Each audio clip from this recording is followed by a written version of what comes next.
1 200 000 bouteilles par jour, s'il vous plaît.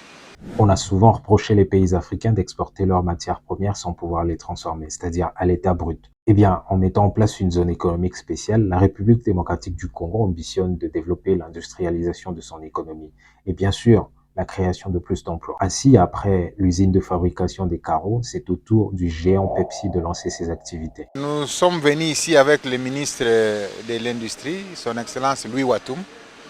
Lui pour la production et moi pour le contrôle des exportations et des importations.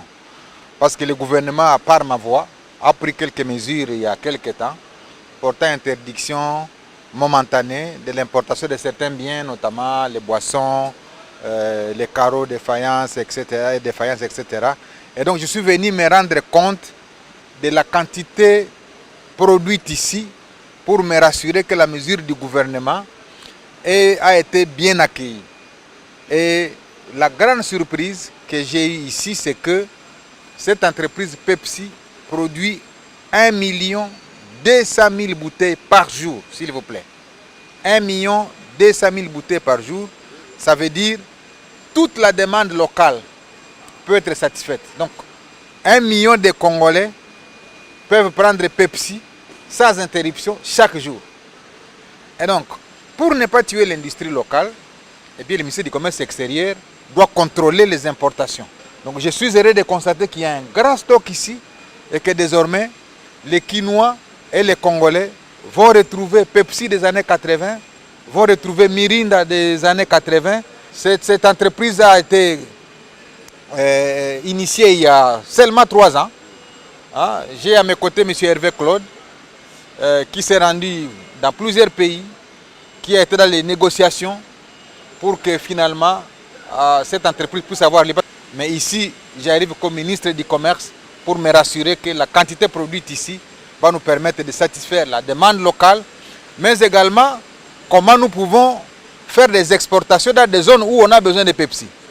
Déjà, Congo-Brazzaville fait la demande, le Cameroun fait la demande, le Gabon fait la demande et toute la partie ouest africaine fait la demande parce qu'il n'y a aucune usine Pepsi qui est basée là-bas.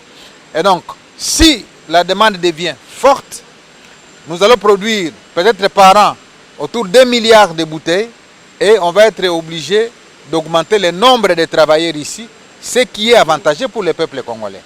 Déjà, il y a plus de 300 qui sont localement ici. On va augmenter au fur et à mesure.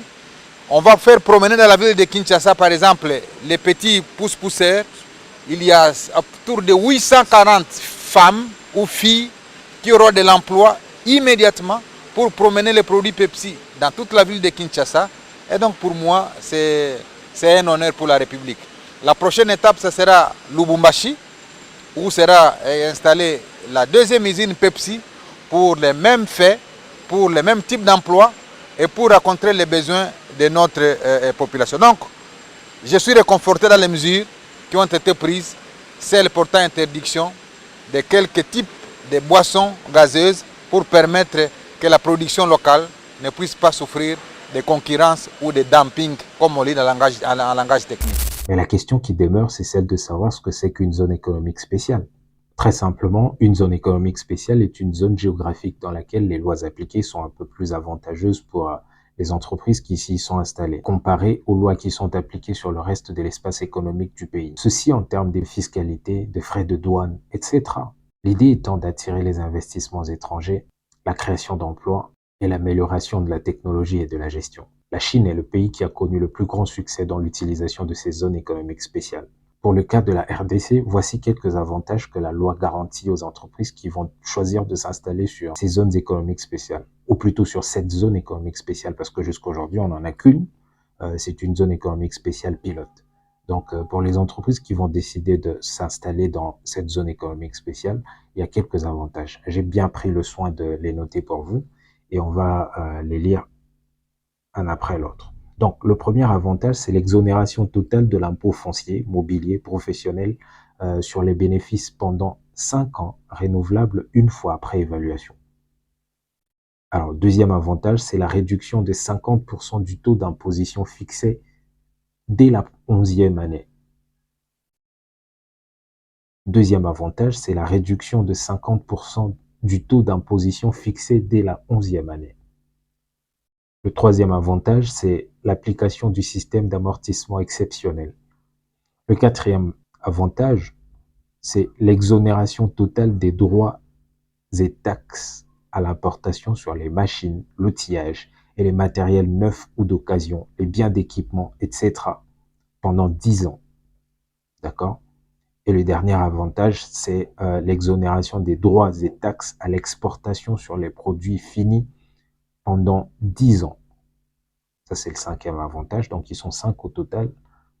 Et pour couronner le tout, il faut signifier que cette zone économique spéciale pilote se trouve dans la ville de Kinshasa, ce qui représente un avantage énorme pour les entreprises qui s'y sont installées, dans la mesure où vous n'avez pas besoin, après avoir transformé vos produits, de pouvoir les acheminer sur des longues distances pour aller sur le marché. C'est-à-dire que la zone économique spéciale est implantée dans le cœur même de la ville.